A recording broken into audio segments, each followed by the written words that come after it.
Good evening, everybody. Welcome back. Tonight, we're going to have a successful night. Sister Carolyn is in another place. Her microphone and everything is working well. We're sorry about that inconvenience from last week, but all of you should have received the information about accessing the recording, which she was gracious enough to do the next morning. So you haven't lost anything. Welcome back. And without any delay, I'm turning the mic over to Lynn. Thank you, Lynn. Okay, hello, everybody. Maria's already said all the apologies I was going to say, so we'll go right to presentation. All right. This is the final time that we're together, and so what I'm going to try to do is give us some insight into what happens in the next couple of centuries, and then some conclusions, and maybe you will have some things to say. So I call this Beyond the New Testament: Apostles, Widows, Deacons, and Patrons. So we're going from the house church, which is the way of organizing in the time of Paul in the middle of the first century, the movement to an assembly, and then ultimately to burials together. So here we go. I had not yet talked about Thecla. Thecla is a really interesting character, and she is, by every judgment, an apostle, because Paul says to her, go and teach the word of God. She's commissioned by Paul himself in what's called the Acts of Paul and Thecla. If you're not familiar with it, you might want to just go to your browser and type in Acts of Paul and Thecla, and you will get several translations. It's a document probably from the 2nd century, originally Greek, and it is the story of the adventures of this woman named Thecla, who may or may not ever have existed. But the story was tremendously popular. By far, Thecla was more popular in the first couple of centuries of the Christian era than the mother of Jesus. Why is something that is a really interesting question to ask, and we ask it all the time. The world of Thecla, of the earliest stories about her, is that triangle that you see here in the middle of the blue arrows. She is in Iconium, which is one of the places that Acts says that Paul goes. And the one tradition about her ending is at Antioch on the right. The other is in Seleucia, which is the end of the left arrow. It's not noted on that map. So the story about Thecla. This is a lovely little ivory. It's about the size of a big belt buckle. And it's in a series of ivory carvings about the life of Paul. The life of Paul, as we know it from Acts, from the letters, but also from the Acts of Paul, which is another separate kind of collection of stories, and the Acts of Paul and Thecla. And here we have Thecla. Paul comes into Iconium. He preaches, and Thecla is a young woman who is engaged to be married. And she is fascinated by Paul's preaching, and she listens at the window of the house night and day, and is really not interested in getting married anymore, which causes her all kinds of problems.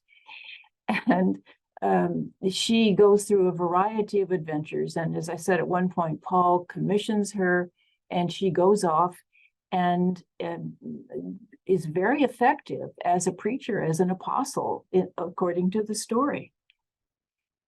In a cave at Ephesus, this was discovered fairly recently, I think within the last 20 or 30 years, a series of murals inside a cave reflecting the story of Thecla. Paul is in the middle.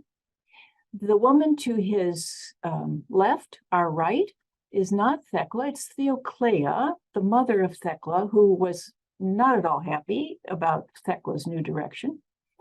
And Thecla is the one in the brick building. It's reflecting again her sitting at the window listening to Paul. At Malula in Syria, near where ancient Antioch was, this is one of the sanctuaries of Thecla.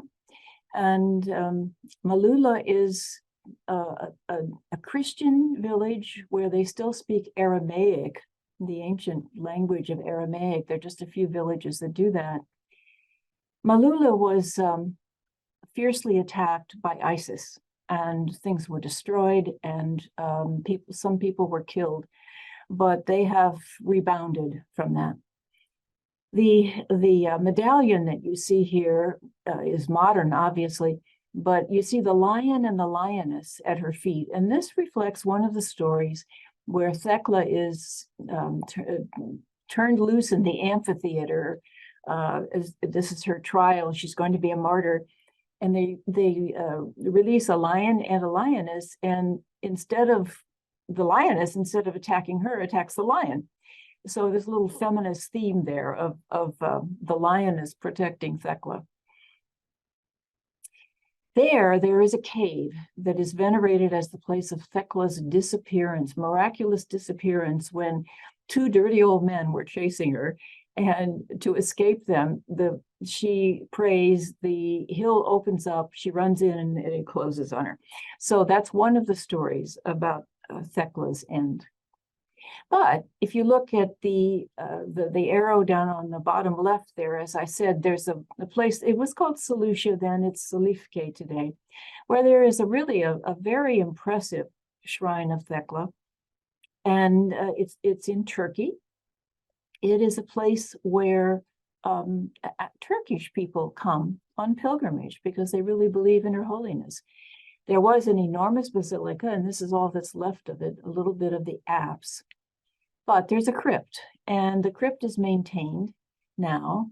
You go down the steps, and here is a modern door, Ayatekla, Holy or Saint Thecla, and the crypt below. Which was a place of worship then, and it still is. It's a place of devotion. So I'll tell you a short story. I was here with a group of people once, many years ago, and was telling them about Thecla, and we were praying, and there was a moment of some moments of silence. Our guide is a Turkish man that I used often as a guide, and he was standing at the back of the group.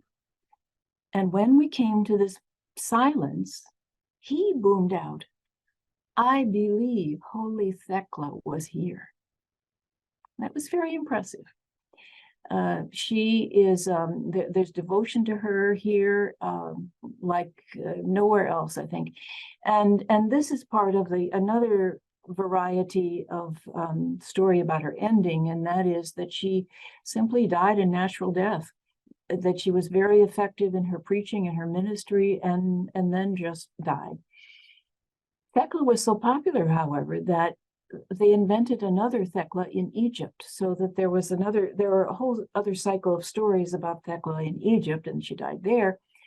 And then there's Rome. There was also a cycle of stories of Thecla going to Rome. So a very impressive series of traditions about a woman who defied the expected role of women. Some modern icons, there are lots of them around. So we turn to deacons, and of course we go back to Phoebe in Romans 16, 1-2. To get some sense of context here, we also have to look at Philippians and Acts and 1 Timothy. So let's look at Philippians 1:1. It's the very beginning of Paul's letter to the Philippians. Paul and Timothy, slaves of Christ Jesus, to all the holy ones in Christ Jesus who are in Philippi, with the episkopoi and diakonoi. How are you going to translate those two words? Episkopos, they're plurals, they're both plural. Episkopos is a word that's borrowed from real life. It means an overseer or a manager or an inspector or something like that. And we'll get to diakonos in a minute. The New American Bible says overseers and ministers, and it has a very good note saying these are indeed the words, or episkopos is the word that later became bishop, but that's anachronistic here. That role had not developed yet. And besides that, there are more than one in Philippi of episkopoi. So it's hard. The old RSV translated bishops and deacons, and that's really not a good translation. Remember, I said last week that one of my tests about a translation is Romans 16:7, whether it's Junia, the woman, or Junias, a man. Well, here I look at this one too. If it's bishops and deacons, no, that's not a good translation. This is the only letter of Paul in which he singles out leaders of the church by title. What's important for us here is that there are diakonoi also in Philippi. Phoebe's not the only one. So we know then that probably in other Pauline churches as well, the idea was catching on. What do you call people who are leaders in a new movement that has no precedent? And so these are some of the titles that people came to. So Phoebe then is a diakonos of the church at Kencray, which we learned last week is one of the seaports of Corinth. It's about 6 miles away. This is the only hint we know that there was a Christian community in the port city. We know about Corinth, but that there also was at least one group of believers in Jesus at Kencray. You remember last week we looked at her other title, prostatis, benefactor, and we compared the role of another contemporary woman there, Junia Theodora, not a Christian, who was also given that title, and we had some information about what she would do. We don't have any information about what she would do as a diakonos, except that we know that they also are in Philippi. Now, the normal context, and there's been some good word study done on this word diakonos. A normal context in this society, it can mean a servant or a representative or an agent, an authorized agent of someone. The servant part of it, diakonia, is what a diakonos does. In beginning of Mark's gospel, remember Peter's mother-in-law was sick with a fever, and Jesus healed her, and she got up and diakonon. She did diakonia for them, which I think in a context like that means she cooked up a meal. In the Martha Mary story in Luke's gospel, Martha is concerned that Mary has left her with all this diakonia, which probably means the same thing, cooking, putting it all together for the feast. But there are other uses of diakonia. Paul will refer to himself as a diakonos of Christ or of God. And I think that means both servant and representative or agent. The word is used of civil authority in Romans 13, pay your taxes and obey civil authority. They are diakonoi of God. So the word can be used in some loose ways. Let's look at Acts 6. This is where the Hellenists, which are presumably the diaspora Jews who are in Jerusalem. They're Greek speaking, they're not Hebrew speaking. Paul is an example of that. But they're members of this community. They're believers in Jesus.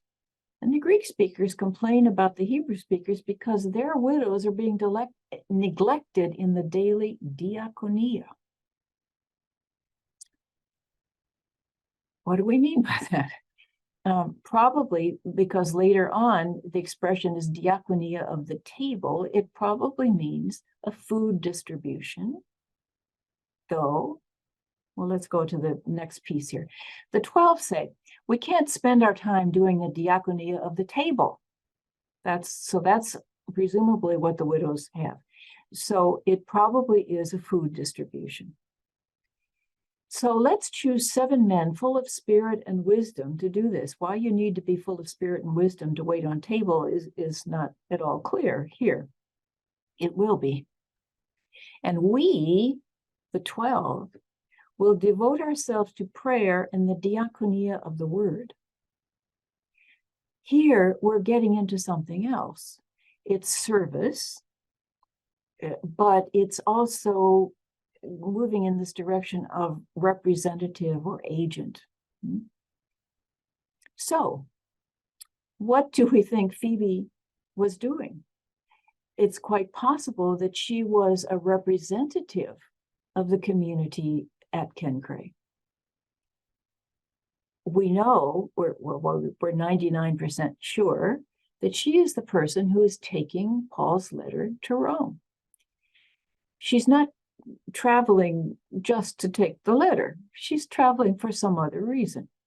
And the occasion, she is the occasion of Paul sending his letter. Was she a businesswoman, like Lydia with her purple dye business? We don't know. We just don't know. But it seems as if she's a person of a certain status in the community, and she's traveling for her own reasons. Is she traveling as a representative of the Church of Kencray, maybe the church, the whole area of Corinth? Or is it something else? We just don't know. But it's quite possible that that is true. Quick look at 1 Timothy 3. It begins with qualifications for an episkopos, and the qualifications, the description both for the episkopos and the diakonos are right out of Hellenistic moral teaching. Not a drunkard, careful with his money. He has to be able to have raised his own family. If he can't run his own family, how could he run the church? It's all kinds of things like that. And then it passes to the diakonos. So the diakonos should not be greedy or drunkard, should have a clear conscience, they should be beyond reproach. Verse 11, likewise the women. Dignified, not gossipers, temperate, faithful. Are they wives of male deacons or are they female deacons? Greek has no way of distinguishing man from husband, woman from wife. They use the same word. But usually there's a possessive. If it's husband of so-and-so, her husband, or his wife. There's no possessive here. It's the women. It's not their women. If it were their women, likewise their women, it would clearly be wives. It's not. It is more likely female deacons. And it's very interesting, again, to look at recent translations. Almost all of them are going for that, not for wives. It's a conundrum for a translator. You got to decide. Are they wives or are they female deacons? And as I said, most translators now, most interpreters would go for female deacons. So that's another piece of evidence, probably, of the existence of female deacons in a Pauline church in the generation after Paul. So the female diaconate then develops into something very definite in the next few centuries. as the church moves into larger assemblies, there's a rise of women deacons, and it is predominantly for ministry to women. Baptism is by immersion, and you take off all your clothes to go down into the water, so it's not fitting for a male deacon or presbyter to be present.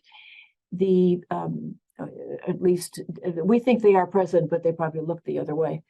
The female deacon assists the woman going down the steps of the baptistry, and also pre-baptismal and post-baptismal instruction. So women were teachers of women, for sure. Also, a kind of a role of chaperone when they needed to approach the bishop or something like that. Continuing patronage roles of agency and representation, that female deacons really had the position of being the go-betweens between women and the male clergy and the bishop. And by the 3rd century, we have 2 new titles, diaconissa, deaconess, that did not exist earlier. It's the masculine word that is used before that, diakonos, and then another one, diakone. But the words are interchangeable. And even in the latest texts, sometimes you get diakonos, the original word. They seem to have just been interchangeable. There are about 100 known female deacons by name or position from inscriptions and literary texts. And if you're interested in seriously pursuing that, there is a book, Ordained Women in the Early Church, a documentary history. But, and here's an example of one of these deacon inscriptions. I put in a blue line. That blue line does not belong to the stone. I put that in so that you could see. That's where it says Sophia he Diakonos. This is a large inscription that was found on the Mount of Olives in Jerusalem around 1902. And it was in 3 parts, and the 3rd part is still missing. So it's here lies the slave and bride of Christ, Sophia Deacon, the 2nd Phoebe, who slept in peace the 21st of the month of March in the 11th indiction. That's a way of dating. And then there was something else that said the Lord God, probably may the Lord God give her peace, or something like that. So that's an example of one of these inscriptions. But if you really want to know more about women deacons in a very readable way, go to Phyllis Zagano's books. Widows. The role of widow is ambiguous. Widows and their children are seen as what I call the all-time classic objects of charity, helping widows and orphans. And an orphan, by the way, in this literature is a child without a father, not necessarily a child without a mother. And that's why you have widows and orphans together. So they're the objects of charity. You have dinners for them, etc. But at the same time, they grow into a kind of service organization. And even in sometimes with some kind of authority. So in 1 Timothy 5, we have the beginnings of an order of widows there. The first part of it says, help needy widows who are truly needy, but if they have family to take care of them, then they're not needy, those kinds of things. But then in verse 9, it switches to something. Only enroll in what? Older widows. The younger ones, they're going to want to marry. Let them marry and raise children. But you're dealing with the older widows. And then some of this literature later on specifies an age, usually 60. And with life expectancy pretty low there, not everybody survived to 60. But the idea was that then they will be the people in the church who give hospitality, who provide for others, who organize charity, that kind of thing, you know. And it's very interesting in Carthage, in the late 2nd century, this Tertullian is talking about in his treatise on repentance, about people who have to do public penance, the 3 biggies, you know, adultery, murder, and apostasy. You'd have to do public penance for a certain number of years. And he says they prostrate before the presbyters and the widows. So it sounds as if in Tertullian's church, and we don't have any evidence of female deacons there, that the widows seem to have performed that kind of, taken that kind of role as an authoritative women's group. There are about 7 references in this literature from 2nd century through 6th to the widow as altar, presumably because gifts are offered to needy widows. But it's a theological symbol that gets developed, and it can be used for criticism there. Just as the altar stays in one place, widows should stay in one place too and not move around from place to place. There's concern about gossip, about a group of women getting together and being gossips. But for the most part, this reference is quite beautiful and reverent, and honor widows as you would honor the altar. There's this peculiar document in the 5th century, Testamentum Domini, which only exists in whole in Syriac, in a modern Latin translation. In it, there are deaconesses, but the widows are an order that is superior to the deaconesses. The widows are the ones who hold the place of honor, and the deaconesses are subservient to the widows. So this image of widows, kind of the role of widows, kind of moves in and out in this literature. Now, a little teaser. There are a few inscriptions naming women as presbyters. Now, the problem with that, there are several problems with that. One of them is that presbytera can be simply a title of an older person, an older woman. It can be the wife of a presbyteros, a male presbyter. And there are situations when it's pretty clearly that. But there are some in which it's not so clearly that. And this is one of them. Laeta presbytera, and the inscription is in Calabria, and it's 5th century. It's large. It is big enough that it would have gone completely over a tomb in the ground. And it says, sacred to her good memory, Laeta presbytera, who lived 40 years, 8 months, and 9 days, her husband made this monument. She preceded him in peace on the day before the Ides of May, so May 14th. And the reason this may well be not just the wife of a presbyter is that her husband does not name himself as a presbyter. And surely he would have. He would have given his own title. He doesn't even give his name. Very unlikely if he was in fact a presbyter, which leaves us with the option, and she's 40, she's probably not going to be called an older presbyter as an older woman at 40. At 60, yes. At 40, no. So it leaves us with the supposition that indeed this woman may have had the title of presbyter. Doing what? We don't know. Except it seems to be around the same time as a famous letter of Gelasius, Bishop of Rome, to the bishops of southern Italy, where Calabria is, saying things have gotten so bad down there that we hear that you're allowing women to be in ministry at the altar. Stop it.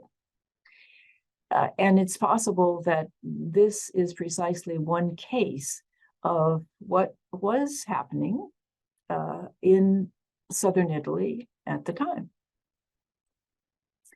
Another is Flavia Vitalia, and she's from Solana in what is now Croatia, and the date here is 425. We can get pretty precise about that. This is not a funerary inscription. It's a receipt, actually, for a sale. Under our Lord Theodosius as Emperor Theodosius the Great, consul for the 11th time, and Valentinian noble man of Caesar. This is what enables us to date it, you see. I, Theodosius, bought a burial place from the matron Flavia Vitalia, the holy presbytera, for 3 golden solidi. Matron, so she's a Roman citizen woman, and she's the holy presbytera, and she seems to be the agent for the sale of property from what is probably the church, owned by the church. And this Theodosius is buying his own burial plot. That's all we know about her, but it seems that she was an agent, a business agent of her local church. And finally, this one. This is a mosaic on the ground over a burial place in the Church of St. Augustine in Hippo, but it's from after his time. When Augustine was dying in 430, the Vandals were laying siege to Carthage and took it the next year. And then we have a whole period of time until the mid-500s when North Africa was ruled by the Vandals. And the name here is Guilia Runa, which is certainly not Greek or Roman. It is probably Vandal, or maybe from one of the tribes from North Africa. She's a presbyterissa. And she lived. She died in peace at about the age of 50. That's all we know about her. But what this is telling us is that we do in the Vandal church, and we know very little about the liturgy or practices of the Vandals or the Goths or any of them at this time. They were Christians. That there was the title presbyterissa, which is, again, unlikely to be just an older woman, but rather somebody with a title. Now, in the earlier time, when the Christians were assembling in private houses, we know that some of those houses are owned by women. We've looked at that. Greet so-and-so in the church is in her house, which means the people that assemble there. And therefore, it's quite credible that women were the presiders at the meal at that time. Remember the veiling issue in Corinth, and I said that the issue there seems to be, is this a public or a private assembly? And to the extent that they were thinking of it as public, you have the business about the silence of women and wearing the veil as looking respectable, just that. But more and more, it seems as if there were more people joining this movement, and they had to have larger assemblies. And so they needed more space. And the first step on that was remodeling houses, but then eventually it was renting halls and then building halls, their own halls. In the middle of the 2nd century, Justin Martyr, he's in Rome, and he is describing a church assembly, and it really sounds as if this is now an assembly. It is not in a domestic context, but it's in a more public assembly. And as that happens, it seems that the role of women as leaders of the assembly declines, because the public arena is supposed to be the place of men, and that is true in the society at large. The place that is always pointed out as archaeological evidence for this change is a place called Dura Europos. Dura-Europos was a city, a Greek-Syrian city on the Euphrates, on the eastern edge of Roman civilization.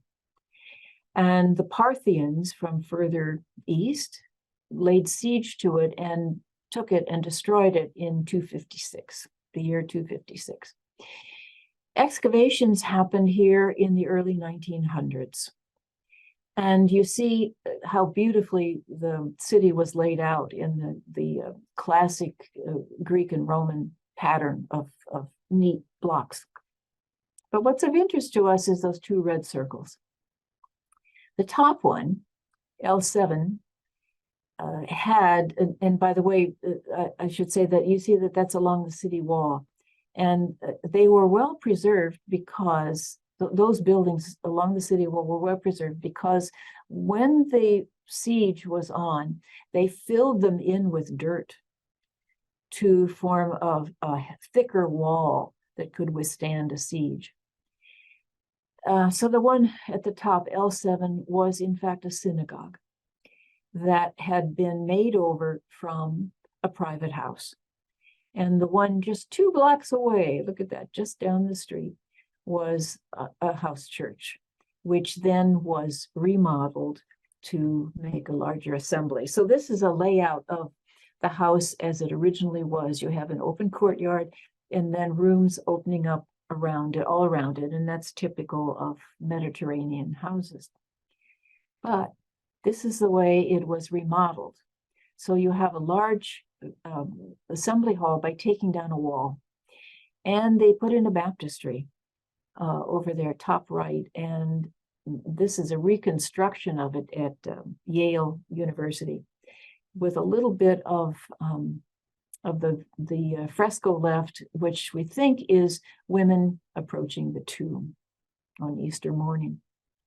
But this is an example of the adjustments that were happening.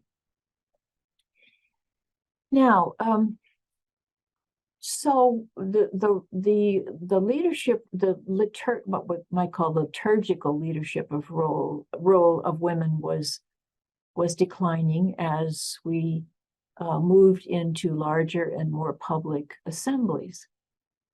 However, this is the same time when the role of the deaconess is really developing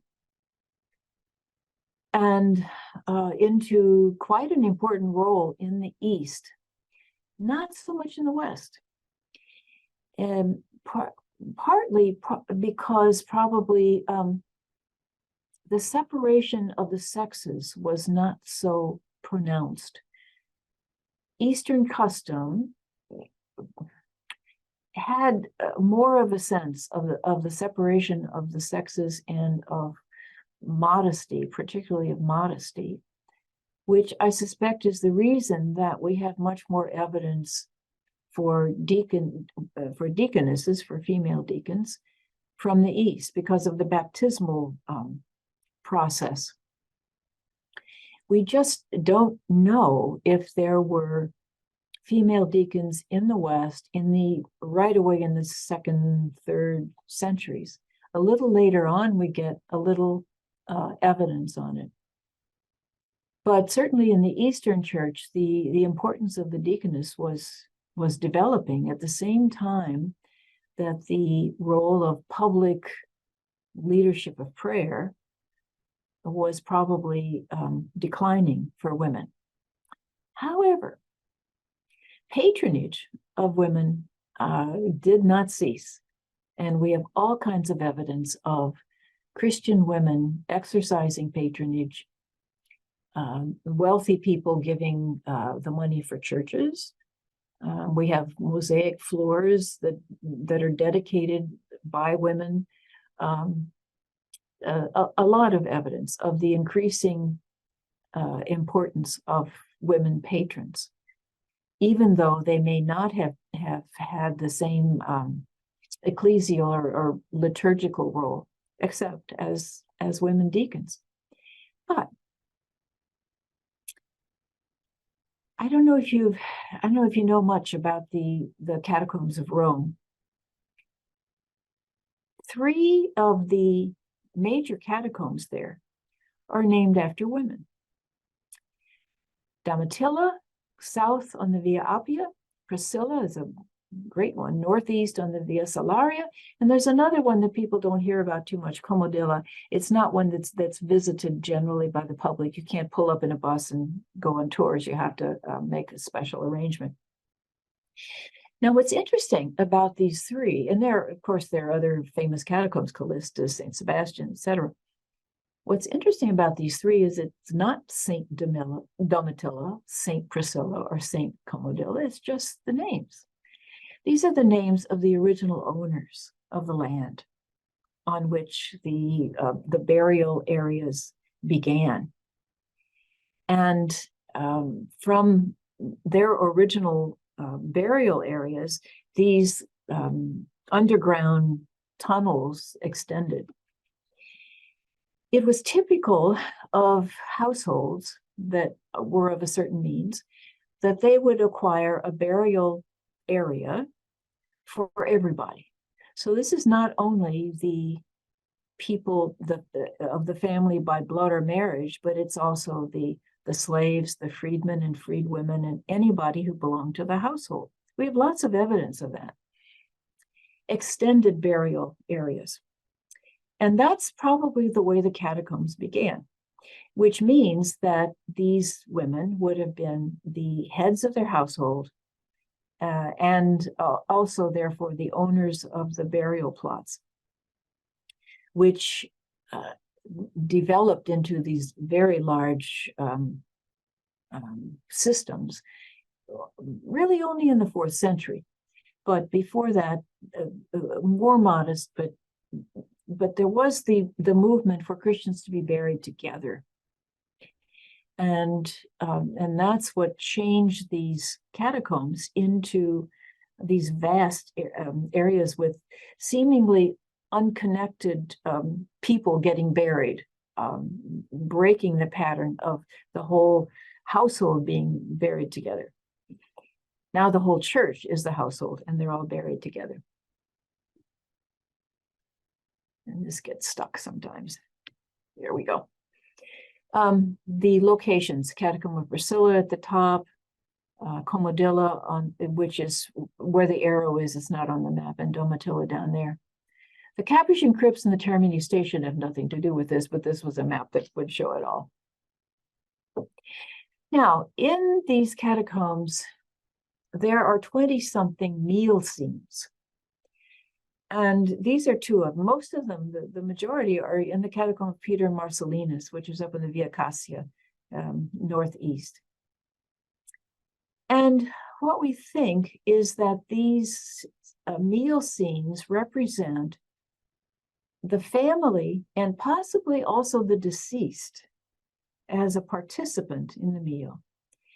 Because it was typical, it was customary to have a meal at the time of the burial, right in the burial in the cemetery, and on the 9th day, and at the yearly anniversary. And there are places where you can actually see the structures, particularly in the catacombs, a couple of the catacombs of Malta, where you can see the structures that are built, and you just bring in your cushions and you put it down and you recline and have a meal right there in the cemetery. This, of course, is the origin of having picnics in the cemetery, and Dia de los Muertos, which is coming up, all of that. So in both of these cases, you have a woman who's sitting on the left, and then we have people and another woman on the right, and then it looks like 3 men possibly behind on what's called a stibadium. It's a semicircular couch. The one on the right is unusual in having 2 children there. They rarely show children. It's usually only adults. But I want to call your attention to this because of this famous meal scene in the Catacomb of Priscilla. It's the whole thing is called, it says refrigerium there. The whole meal in the cemetery is called a refrigerium, which is refreshment. And usually there would be a libation poured onto the ground, a libation of wine onto the ground, or possibly right into the tomb, which was a symbolic way of including the deceased in the celebration. This famous picture is sometimes thought to be women celebrating Mass. I wish it were so, but I'm afraid it isn't. And I wanted to show you the other two meals scenes first so that you see a context of it. What is unusual here, I think this is one of these funerary meals, but what is unusual is the large number of women. Certainly the two on either side of the central figure clearly are women. The one in the center may be as well. On the left, you have this odd figure who's sitting on the roll, and I really take that to be a child who's misbehaving, because you see the look that that person is getting from the one just to his left. It's stop it. And if there is anything that the central person is supposed to be drawing attention to, we have one person looking at that one. The person to the left of center is looking in the other direction. It doesn't seem as if there's something important going on at the moment, but rather it is a depiction of one of these funerary banquets that that has an unusual number of women, and certainly women exercising their leadership in this context. I just had to throw in Theodora. You've probably seen this before, Empress Theodora, the wife of Justinian, who is in the offertory procession in their great church of Hagia Sophia in Constantinople, though this mosaic is in San Vitale in Ravenna. But she's carrying the chalice. I didn't put in the opposite one of Justinian, who is just opposite her, who's actually carrying a basket of bread. So this is the offertory procession. He's bringing the bread and she's bringing the chalice. Talk about an influential and powerful woman. She was very powerful, derived power, of course. She was the wife of the emperor, but this just really shows the position that she had with all of her ladies in waiting. So, some conclusions.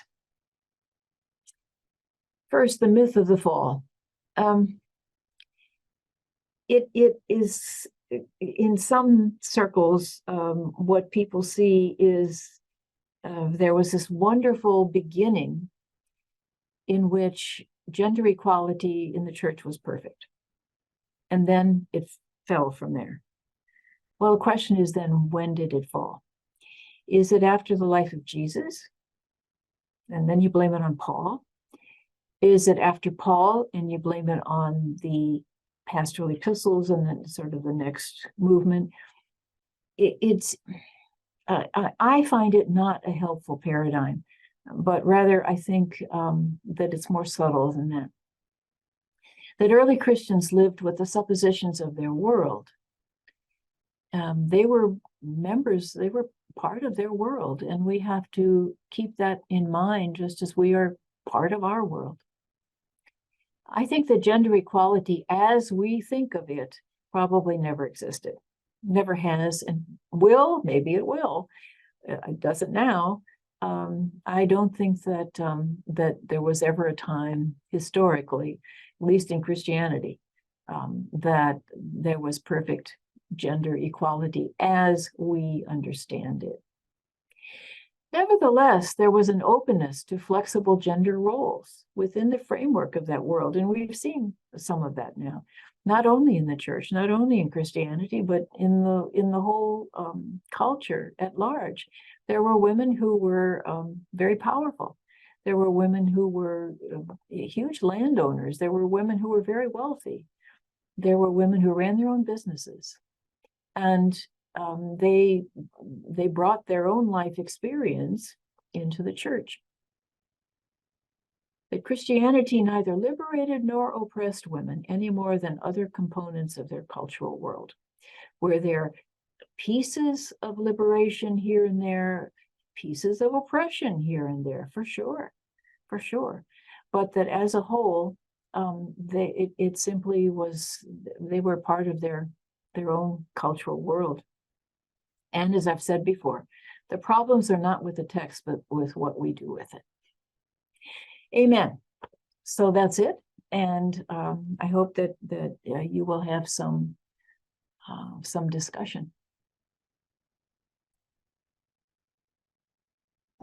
Carolyn, I always like to start. It's Maria here. You know, when you talked about at a certain point, you said some of the women deacons, you use the expression have a liturgical role. So we have an idea of what a liturgical role is. Could you just define a little bit better what you mean by they had a liturgical role then? Mm-hmm. Yeah, what I mean by that is official participation in ritual, whether it is at the altar, whether it is distributing communion, you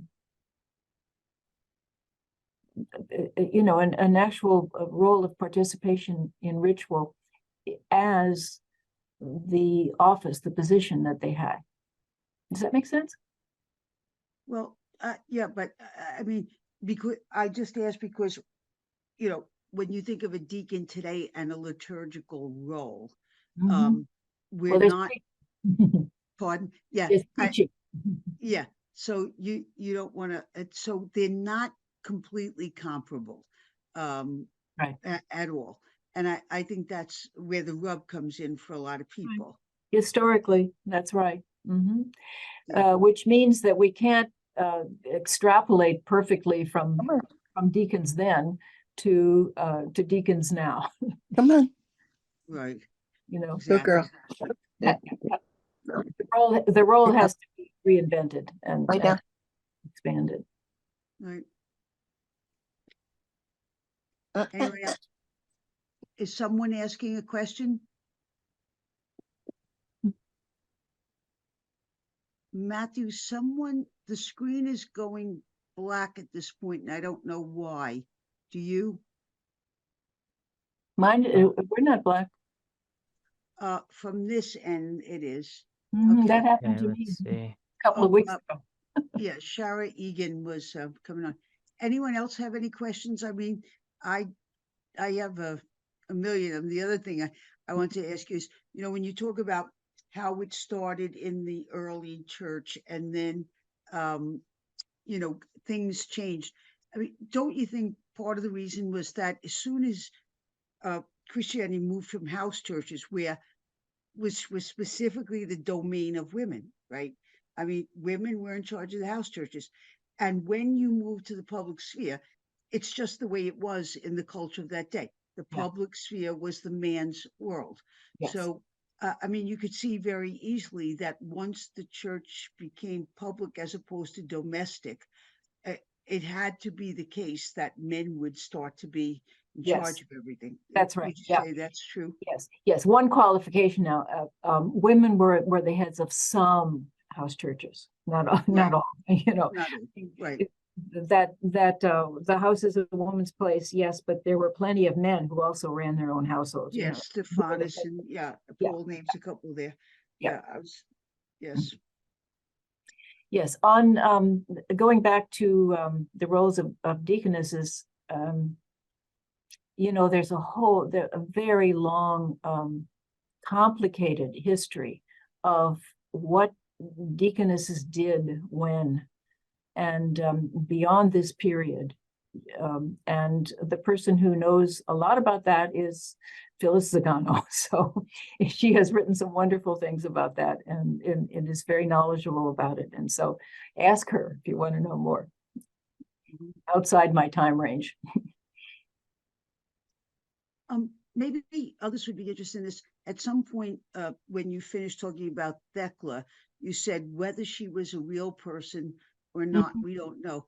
I mean, I guess I was thinking, why shouldn't we believe that she was real any more than we believe that Phoebe was real? Do we believe she's real just because Paul mentioned her? Like, Oh, well, there would be a difference every. If you said Lydia, yes, I'd go with that because right, Lydia's part of a story. But Paul is actually mentioning real people in his letters. He's not making up people. right. And so that's really the point here, that we rely on Paul as a kind of reliable testimony to Mhm, certain people and places. But, mhm, like, for example, when whoever the author of Acts is mentions Lydia the purple, the dealer in purple, we take a step back and say she might not have been a real person. I that's right. think I'm raising this point because I think sometimes people get it's a little bit of consternation when you hear, well, maybe this person was real and maybe that person wasn't real.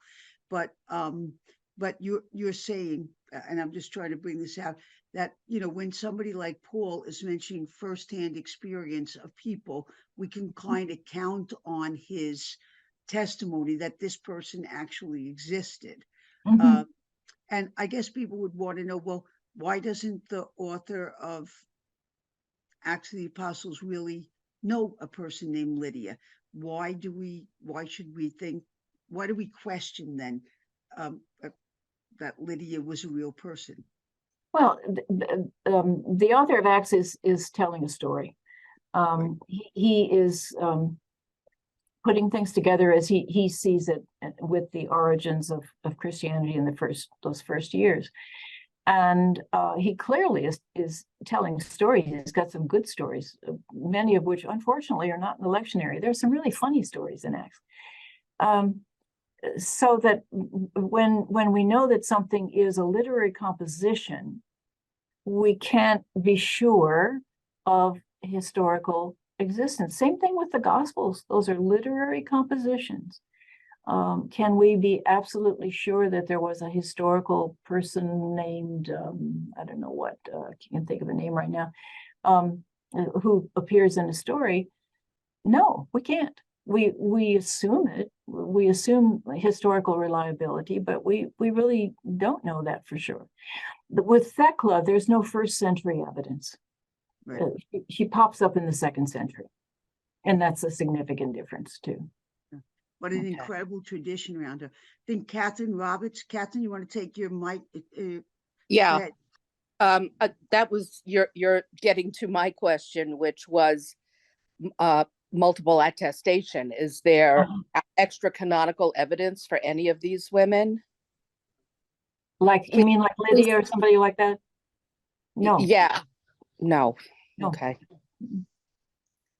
And Thecla, of course, is not even canonical. Right. Yeah, but Right. extremely popular, extremely popular. We've got something in the chat here. Chat. Are there any significant frescoes in the Catechism of Saint Sebastian, which was chosen for a visit by members of the current synod? No, not that I'm aware of. I wonder why that was chosen for a visit of the synod. Maybe because that's the place where we think the relics of Peter and Paul were taken from the Vatican and Via Ostiense, and were put there at a time of persecution. So it would be a place where both Peter and Paul, there's a memory of both Peter and Paul, and maybe that's the reason. I really don't know, Phyllis. And then why do you think there's so much opposition to having women deacons in 21st century church when historically the role was so well defined and the help to the others spreading the gospel for so many centuries? It's just the same. It's the same old, I think, fear of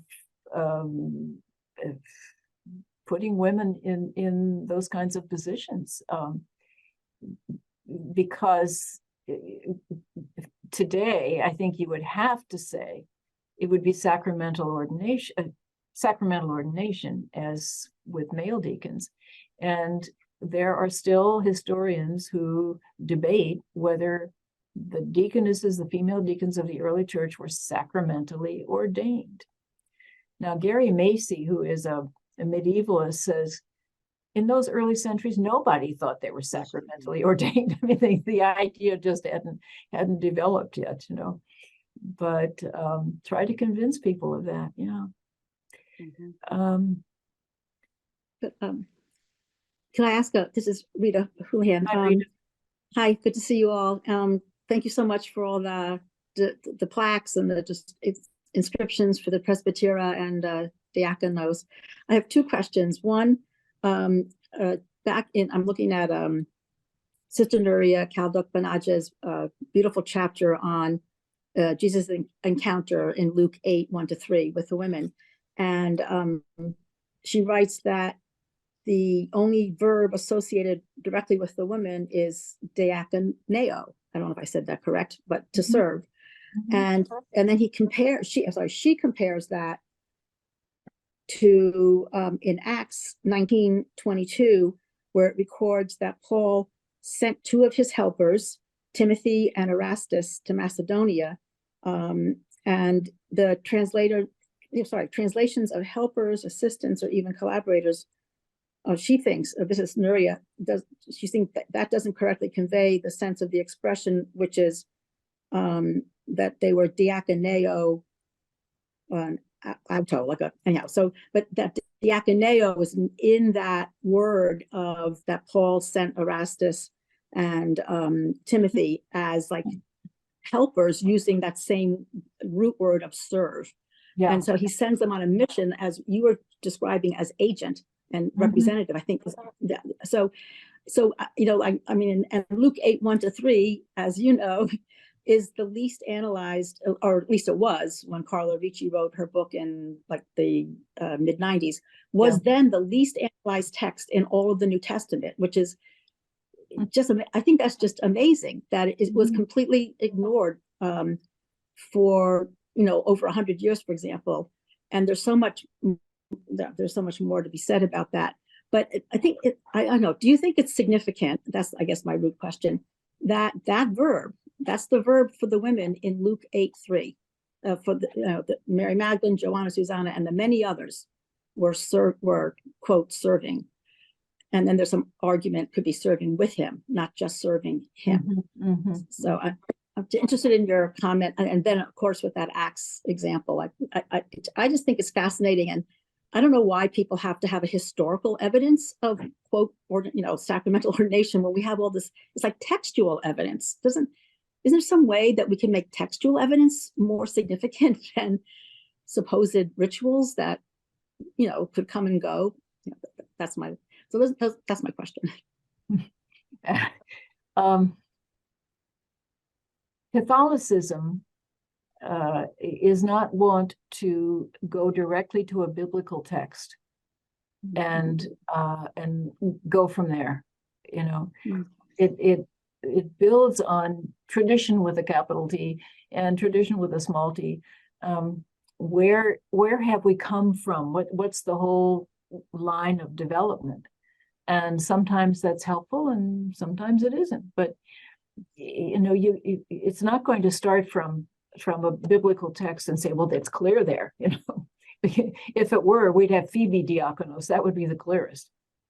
You know, but the argument can be made, and it is correct, that anybody with that title in the middle of the 1st century is not doing the same thing that deacons are doing in the 4th or 5th century. You know, that there's a development of roles.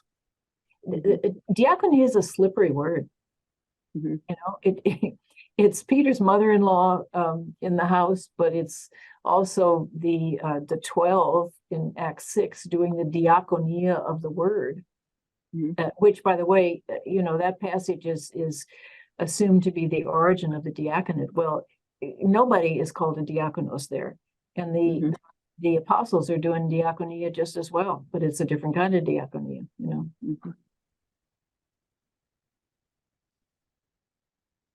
And Carolyn, don't you think, in response to Rita's question as well, that just the way there was domestic sphere and roles for women and public sphere and roles for men, that today, with the church's, you know, this discussion of gender complementarity, there's the same, there is the same categorization, right? It's just 2,000 years later. There are roles for men and there are roles for women. This is what people are fighting against, and it's from time immemorial.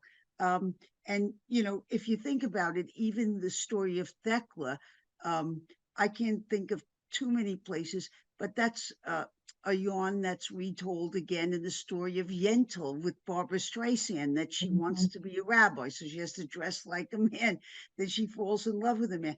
I mean, I do think that when you go back to gendered roles, which that's the way it was in the world that Carolyn is talking about, we still live with gendered roles. And the church has decided today that, you have to be the Alter Christi, the Imago Christi, and that's the way it is. And that there are other roles for women, distinct from men, but complementary. Now, hardly anybody accepts that. Whether they accepted that in the first century, be wonderful to know, but we can't. But anyway, I don't know if that adds to the discussion, Rita, but I think that that's one of the reasons why. And I think for myself, gender roles are a much stronger, embedded, almost completely embedded in the psyche of humanity than texts are. Texts are there and you can rely on them, but somewhere deeply ingrained in the human psyche is this, or some people's psyche, is this separation of roles. Gender is one of the most fundamental social divisions, which is why the whole business now about gender fluidity is driving some people crazy. It is terribly threatening because it's a major classification of people sociologically. Hello, I wanted to speak up about the significance and the beauty of the feminine gender. And I think feminine gender and women have much to add to the church and have added much to the church and still do. I think it seems the problem with the diaconate is that it has become so hierarchical that other roles seem diminished.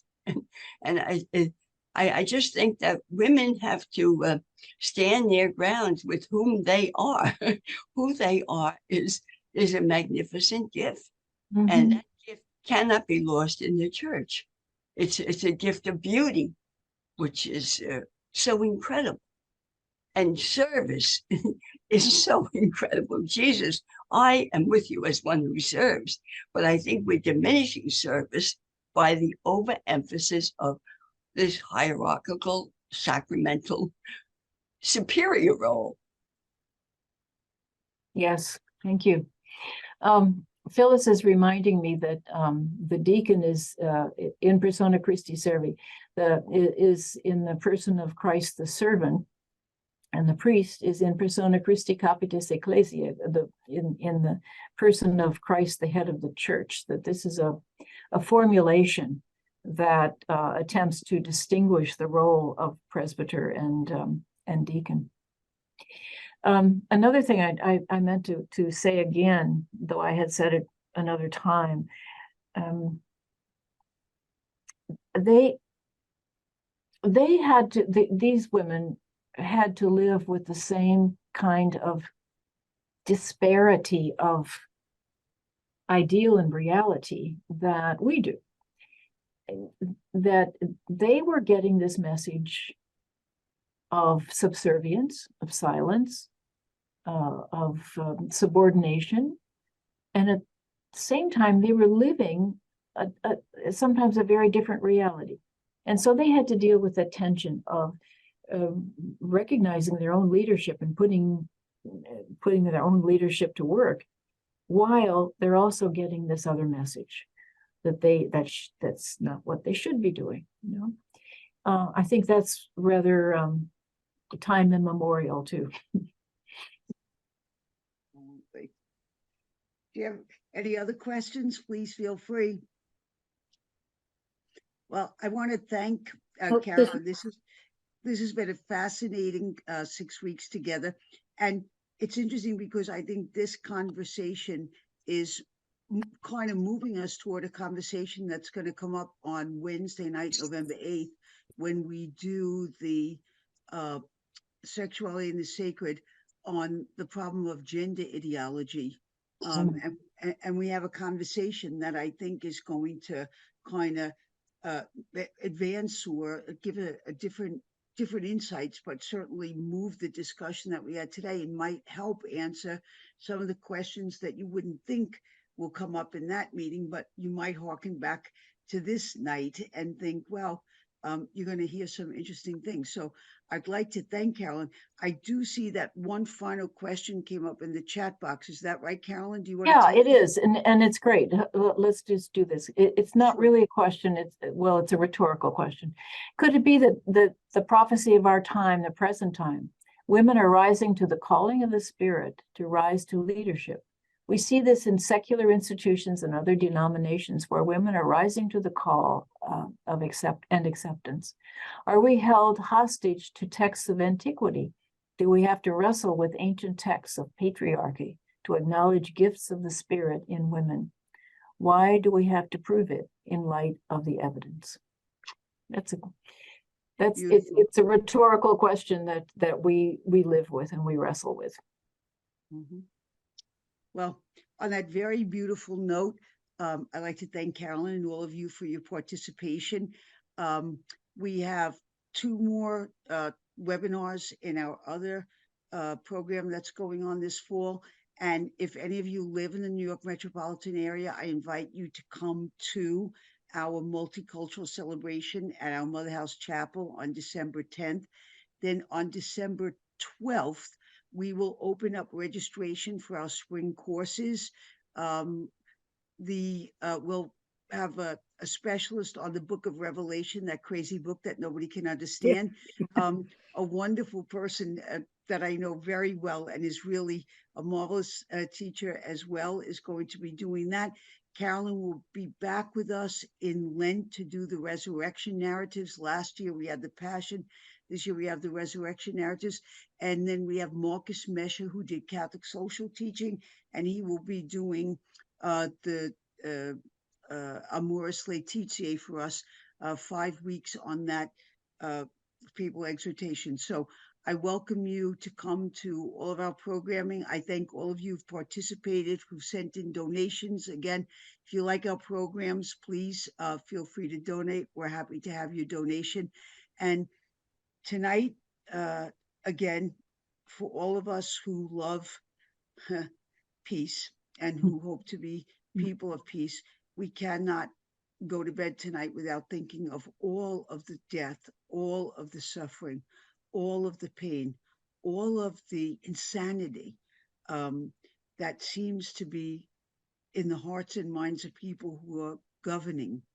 And I couldn't help think about, all of the roles of the king that are announced in the Old Testament, the wise person, the bringer of peace, the one who brings reconciliation, unity, and well-being. And we seem to not have that. So as a community of people gathered in the Spirit, in the name of the Spirit, let us tonight just pause one more moment to pray for peace. All those who love Jerusalem, all those who love peace, all those who love and wish for the well-being that God wills for all people. Let us join with all people of goodwill and pray for peace. Peace, peace. Amen. Thank you, everyone. God bless. Good night. And if you want more questions for Sister Carolyn, if you send them to me, I will be happy to send them on to her. Okay. Thanks so much. Bye now. Thank you very much. Thank you, Lynn. Thank you, Maria. Beautiful Bye, Lynn. work. Thank you. Thank you. Thanks, Lynn. We'll be in touch. Okay.